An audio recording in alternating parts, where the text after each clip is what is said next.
Ceder! Time to play the game!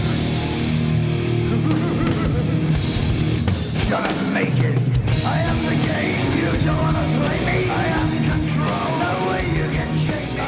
En dan de tegenstander van Ulf. Hij heeft zijn tourkaart sinds 2015. Stond in 2015 ook in de finale van het PDC Jeugd WK. Tourkaart sinds 2015, zijn 8e Eurotour toernooi. Maar hij houdt van de Dutch Darts Masters, want hij stond hier al eens een keer bij de laatste 16. Dames en heren, The Asp, Nathan Aspinall!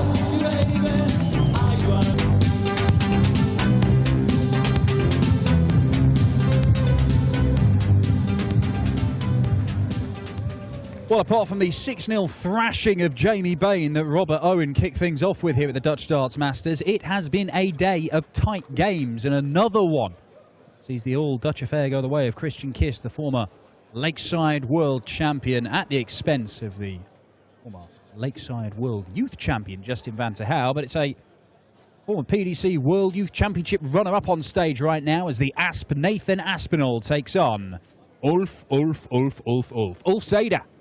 Man who had a eyebrow-raising run on the European Tour earlier on this year, the Nordic and Baltic qualifier, who looks a little bit like Jurgen Klopp, if Jurgen Klopp was slightly down on his luck. Is he going to repeat that sort of run here this weekend in Maastricht at the Dutch Darts Masters? I'm Dan Dawson, Paul Nicholson alongside me for it. He's back again, isn't he? The Ulf factor. We're about to find out what he's got in the Ladies locker. and gentlemen, first leg is Ulf to throw first. Him on. And he's been waiting a long time for this, Ulf. He qualified for this event in May.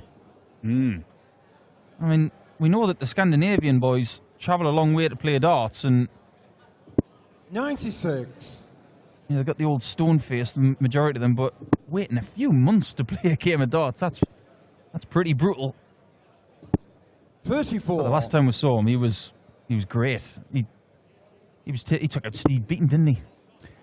He did. He had a great run in Sindelfingen, beat Steve Beaton, beat Christo Reyes, both convincingly as well. He was only 81. knocked out by Michael van Gerwen. So Ulf, and he stuck with MVG in the early stages of that match as well. But Ulf showed that he's got a bit about him. And in 55. qualifying for this, he took out some of the big names on that Scandinavian circuit. Kim Viljonen, the man who's been dominating it. Mados Rasma, who's got a great pedigree himself. 96. And Magnus Carris, who has been playing darts, well, since about the year 400. 140. Yeah, Magnus Carris was in a semi-final of a Lakeside World Championship when, well, 6 years before Justin van der Haar was born. Yeah. Ulf with that 58. very distinctive throw where he holds the dart in the middle of his forehead like some Scandinavian tungsten unicorn before releasing it. 48. Here we Ulf, go. you require 170. Here we go. Narwhal.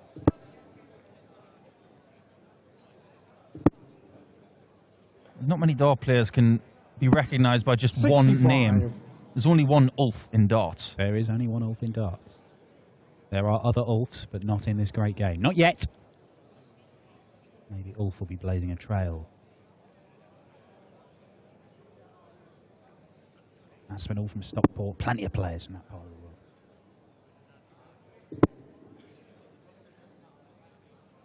Wants to stay there, but decides to come downstairs. 91. It's a good Ulf, effect. you require 105. What's Ulf going to do for 105? Treble 15.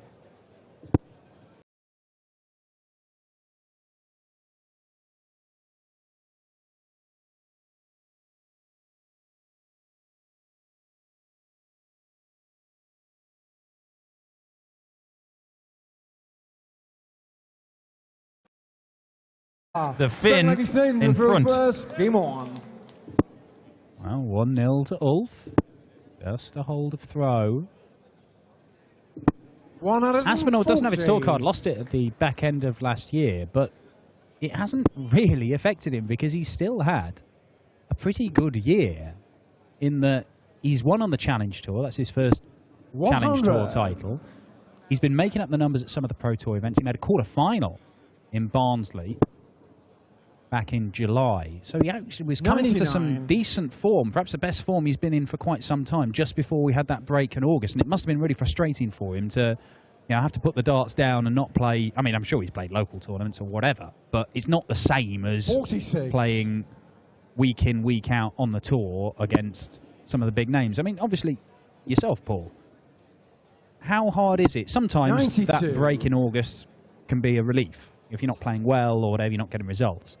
But it's got to be frustrating if you're actually coming into form and you're winning games, and then suddenly it's like, go on, summer, we're all having a break, we'll be back in September.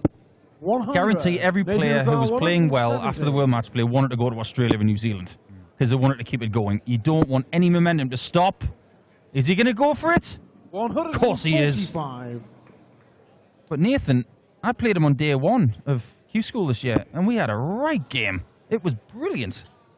I managed to get my tour card by the end of the fourth day, and I was shocked 83. that he didn't get one because he was playing brilliantly. But like you said, it hasn't affected his season. Double 8 for the second leg. Looks like a good guide, that, you know.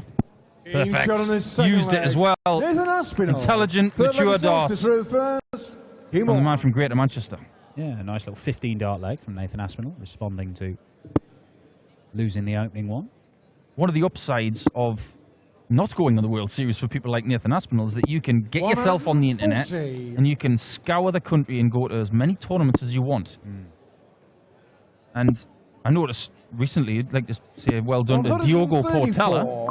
He won a couple of tournaments very recently, and that's really good for his confidence and his form. Be nice to see him back in the Euro Tour, hopefully. Maybe at the back end of the year. There's still one more to go that he can qualify for, or potentially early next year.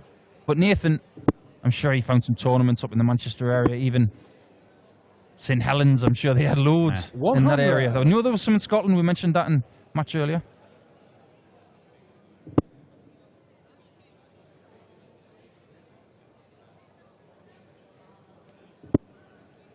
How important are those opens 82 for dart players just to keeping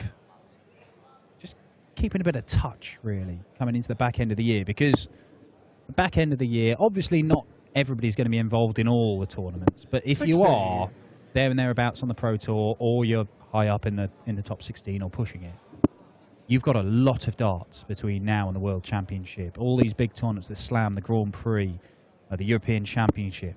96. As well as all these European Tour events, we've still got Pro Tour action going on. Then it's the Players' Championship finals. There's so much crammed into the back end of the year, and important stuff as well. 134. You can't really afford to just disappear and not pick up your darts for a month. No, you can't down tools in August. You've got to keep going. But you may be able to take yourself away from it a little bit. But Ulf is going to go for bull. Oh, gets the bull. Ceder. That's the quality of the man from Finland. He can finish. Certainly can. The Finn. Back-to-back 15 darters. One for Aspinall, one for Ceder. 3 holes of throw. I think a really good example of what we were talking about is Ian White. Great player. Made a final this year on the Pro Tour. So consistent. Eliminated from Blackpool. What does he do for that 6-week period? And I think it's about staying in touch, but at the same time getting the right rest. And when you come into this event, for instance, you want to feel rested but still sharp. And it's a challenge. It's quite a balancing act. Very much so. You know, we mentioned earlier that John Henderson won the Portland Open last weekend. Great preparation for coming into this. I guarantee that John's probably had a week or two off in August, but used that tournament as his springboard, knowing he's coming here. Right, so we saw Jamie Bain. He looked a little bit rusty in the very first game. Might have just been the fact he was first on. But Robert Owen looked very, very sharp. 97. Nathan Ricard, 129. Robert Owen is getting better every month. This could be very, very good from Nathan Aspinall. 89. Sets it up. Ulf Ricard, 164. Well, this would change everything in this game. A 1 is not what he asked for. So it's looking like another hold of throw here. 40. Nathan Ricard, Tops 40. for the Asp. Being shot on the fourth Very good flag. indeed, Nathan Aspinall. Fifth flag is Ulf to throw first. Game on. You know what the best thing is about playing someone like Ulf Ceder? Is the fact that you know that nothing's going to happen as far as real personality. He's not going to jump about the stage or really celebrate. No antics. It's like playing against a computer. 125. You get more noise from the computer. Yeah. Yeah, the only wild 100. card, aside from the excellent darts he was throwing in Sindelfingen, was the crowd really did get behind him, didn't they? Never underestimate the power of an image. And if you have a curious name, or a look, 56. or indeed anything, darts fans can latch onto it, and they took Ulf Ceder to their hearts. Ulf, Ulf, Ulf was the chant around the Glass Palace that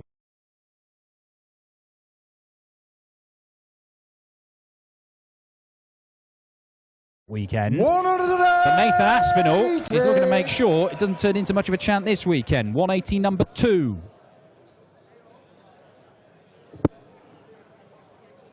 It's an intriguing game, isn't it? You just don't know what's going to happen. I mean, the 135. bookies had it so wrong before this game, saying that Ulf Ceder was either 7-2 or 4-1 to win this game. 100. That's wrong.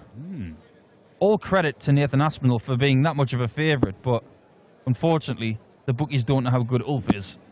Well, I think the Nordic and Baltic qualifiers this year 105. have had a fantastic record. I mean, between Ulf and Kim Viljanen particularly.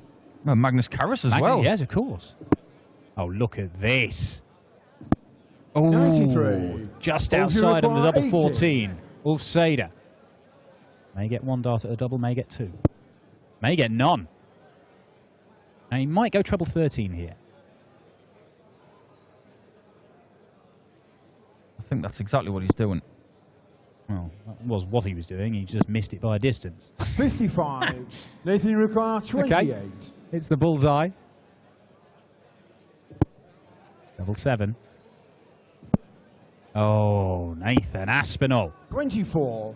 The cardinal sin of double 14, 2 splits, and a dart that you can't use. Ulf, all of a sudden, will have 2 shots at double 12. Only needs 1, Shot on the 5th leg. Ceder. and he saves his lead. 6th leg is Nathan to throw first. And that's Game about on. as much of a celebration as you'll get from the Finn. A little fist pump. Well, he did everything right in that leg, 93. Nathan Aspinall. Chucked a 180 in at the start. Stole the dart. Got himself in a position to win it. Nearly took out that 1-2-1 check out brilliantly, but 4 darts, well, 3 darts missed 100. eventually because he came inside on the double 7. And it has just allowed Ulf to just put in a steady 17 darter, and that's been enough. Now, 60. the way this is going, Ulf averaging the high 80s, Nathan in the mid 90s, you would think if that carries on, Aspinall may well get another chance to get the break of throw that he needs. But the problem that he's got at the minute, he knows if his opponent 100. fires in just 1 very good leg against the throw, a 12 darter here or there, then he is in a very real danger of going out in round 1. Winner of this 100. one takes on Benito van der Pas, who, despite being the number 8 seed, it's fair to say Benito's season has not been as good as it was last season. And so of all the seeded players you could draw, Benito might be 100. one that these guys think, you know what? That's a winnable game. I've not got Michael van Gogh, and I've not got Peter Wright. Well, Benito was one of those 96. players who probably thought that August came at the right time. Exactly, and do not rule out, if Benito van der Pas comes back from this August break firing, he's not been involved in the World Series, so he should be rested. If he comes back firing, we've seen what Benito can do. 99. Nathan Ricard, 152. This is a great finish. If you get the first 60, hasn't done that, but wants to lay it up really nice because Ulf is ready to 60. strike. Ulf Ricard, 102. Needs all 3 darts to see this off. That's a perfect one to start. Double top. And a 15 darter is enough for the break of throw that Ulf Ceder was searching for. We do have a bit of daylight between these two. 4-2. And Nathan Aspinall, having missed 3 darts in the last leg, now finds himself 2 legs behind. How quickly this game can change. Ulf Ceder, make no mistake, is very, very difficult to beat without being significantly 131. boisterous around the treble. He's just really consistent. He always gets down to about 100 after 12, gives himself a chance, and he's a very good finisher. That's why he won a couple of games in Sindelfingen, and that's why he took out Reyes and beaten. Well, it's about right shot, right time, isn't it? And what he's doing here, he's doing a sort of James Wade display. He's averaging just above 90. He's hitting 2/3 of his darts at double. And 60. unless you go and blast somebody off the board with a ton plus average, then you're in very real danger of getting beaten, because Ulf has this typical Scandinavian demeanour of keeping cool under pressure. Yes, he does. And because he's so consistent, we'll forgive him for his Jason Donovan haircut. I might have just put the hex on him there. 68. Oh, it's all right. He got back in the 60. Oh, now then. 81. Oh. 4 consecutive treble 20s from Nathan Aspinall. A couple of loose darts there, but he has still put himself in a great position to get the break of throw. Now, he messed it up last 100. time. Once again, Ulf is, 140. putting in an okay leg, plodding along. It's steady stuff. Oh, he's lurking, isn't he? 75. It's like he's stalking Aspinall, saying, come on, I dare you to get in front, because I'm going to stick around and I'm going to make things hard for you. He's making him hard. 74 leaves 68. He's covered the 60. I like a treble 12 here. 86. Nathan requires 65. That's what he wanted. Game Yeah, lovely stuff. Much better from Nathan Aspinall. A 14 darter. Breaks straight back, and important that he did so. We talked a lot about Justin Van der Houwen in the previous game. And face facts, Nathan Aspinall is still a young man. Still got a lot of time ahead of him to impress the darts world. And I think it's important for people like Nathan to get the opportunity to play against the people like Ulf Ceder, that people who've been around a long time, who've seen everything. Well, everything in this leg has been a treble 20. Well, that's the first maximum for Ulf Ceder. That was Aspinall's 4th. Yeah, I was going to say, it's all well and good 76. for Nathan to play against the young kids and the up-and-coming stars, but I think it's important for them to play against different players from different parts of Europe and the world, people who've got experience, and take themselves out of their comfort zone.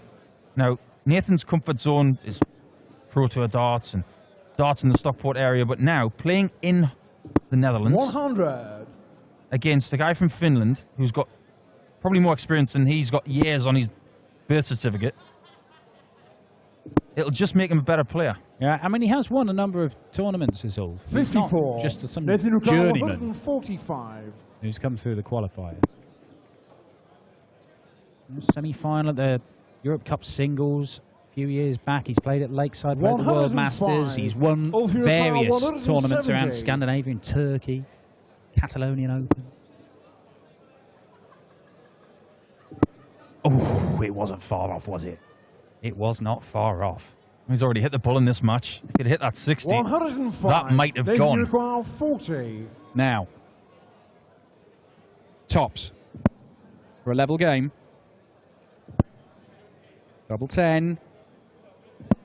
Oh, just sneaks it in the corner, Nathan perilously Aspinall. close to double Nice leg 15, but assaulted Aspinall through does first. level it up at 4 apiece. Game on. Well, it wasn't the best start he's ever thrown in his life, but it was in. Good enough. Good enough is always good enough. And 24. much like his walking song, he just can't get enough. Well, 2 more legs is enough for Nathan Aspinall to set up a second round clash with Veniso van der Pas. 100. Just that lurch. You do see he's got that hop, hasn't he, Nathan Aspinall, when he throws? A bit. It's even more pronounced than James Wade's, where he just comes up on that front foot. And you do wonder, if you repeat it exactly the 59. same every time, it's not that much of an issue. But the thing is, if you do have lots of moving parts, there is a danger that you're not doing exactly the same thing every single time. And so it's 100. a threat to your consistency. But just in the last couple of visits there, you've seen a lurch, particularly with the last dart, which can't be good from a technical point of view. From a fundamental perspective, it's not perfect, but what Nathan has done is he's recognised that that is just part of his throw, and he's trying to make it 100. more rhythmical. It's become a pronounced bounce of the right foot, much like Peter Manley's was when he was world number 1. He thought, you know what, I can't get rid of it. I'm just going to use it. Hey, look, if Mensur Suljovic can get up to the top 8 in the world throwing the way he does, you can throw any way you like. Because Mensur has not got what you would call an orthodox throw. Let's put it that way. That was very eloquently put, Dan. 140. But he's got a very effective throw. It's not how they get there, it's where they end up. True. And that is 180 number 5 for Nathan Aspinall. 5 180s in the last 6 legs from the Stockport man. And once again, we're looking at a sub-15 dart leg. And Aspinall, having been 4-2 down, 42. he knew the Nathan margin for Unicorn error was 36. tiny, and he hasn't made many mistakes. You can't afford any mistakes. Well, he's at double 18, and that's the most important Nathan thing. Aspinall. 10th leg is Because he's Nathan 5-4 just now. reversed. He really has dug in well the last few legs. Shown some very mature stuff, the Asp. Impressive. Come on. I don't know what the in-play betting would have been, but as you said, what was Ulf was 7-2 at the start of this match. At 4-2 up, I would imagine he would have been heavy odds-on favourite. But look at that. The last 3 legs, 14, 15, 14. You said 77. playing Ulf is a bit like playing a computer. You've got the computer setting on pretty hard. You're not playing Michael Van Gogh in ultimate god level, but you're playing solid, stable stuff here. You know what you've got to do. You've got to keep on 60. hammering in those legs around about 15 darts and take your chances. And when he's really needed to, from 4-2 down, Nathan Aspinall has dug in, exactly as you say, and done exactly that. 140. Well, all you've got to do is see that Nathan Aspinall has won 5 legs in this match, and every single one of them has been done in 14 or 15 darts. If he looks at that statistic and gets through this match, 55. that's very encouraging for his form. Certainly is. 97 average. That's the best we've seen today, if he can maintain that. 96. And he's there or thereabouts. Not even mentioned that he's got new flights as well. He's got red flights. He used to use black ones. And a lot of people have been tinkering during the August 60. period, changing stuff around for the next few months. And even something as small as changing the color of a flight, for some people, is a big deal. And Well, Nathan is not the 83. kind of guy to change stuff. That is the other thing we didn't really mention in that August break. It's an opportunity for players to go and have a tinker, to change the odd thing. We saw Martin Schindler coming out with new points on his darts. Rob Cross has got his brand new darts, which he's using for the first Nathan time in a Unicorn, PDC tournament this 105. weekend. Under his new name as well, Voltage. You heard it here first, the exclusive. 38. Hasn't set that up perfectly, Nathan Aspinall. He may only get 1 match dart. Ulf coming down to the 19s, now back up to the 20s. 59. Yeah, well, he's thinking Nathan clearly, requires but 67. he's left a huge finish. 100 points behind. Aspinall should close this out. Wonderful dart. Good Yeah, shot, superb and stuff. that's Nathan Aspinall, 4 legs on the spin to come from 4-2 down and take it 6-4. Ulf Ceder does not repeat the run that he had in Sindelfingen earlier this year on the Euro Tour.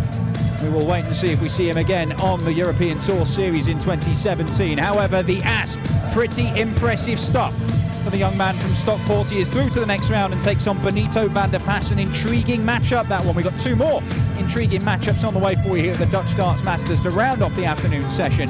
Germany's #1, Max Hopp, takes on a former world finalist in Kirk Shepherd. But right now, it is Mike de Decker, one of the many young guns from Belgium, taking on Richard North, the mouth of the South, a new dad as of yesterday morning, and a man who, well, made his first PDC ranking final just a few weeks ago. Performances last 4 legs. Yeah, started off slow. Don't know what was happening really. But I kept hitting the 180s, and I just thought, just start following them off, hitting the doubles, and it'll come. And yeah, I'm happy with the win. Very happy. You seem, I've been going through the record, you seem to like Dutch Darts Masters because your best result on the Euro Tour was at the Dutch Darts Masters. Yeah, my first ever Euro Tour was in Venray, and I never forget it. But I beat Vincent, and I think he's from Venray, and I loved it. So yeah, it's nice to be back in Holland instead of Germany for once. You're playing another Dutchman tomorrow. You're playing Benito van der Pas. Have you played him before? Yeah, my first ever tournament I ever won on the PDC. I beat Benito in the final, and then since then, I think he battered me last time I played him. But you know, if I play him a game, keep the 180s and hit the doubles, you know, I can give him a game. So. We're going to be looking forward to that. Dames en heren, morgen zien we hem terug. Speelt hij tegen Benito van der Pas. Nathan Aspinall.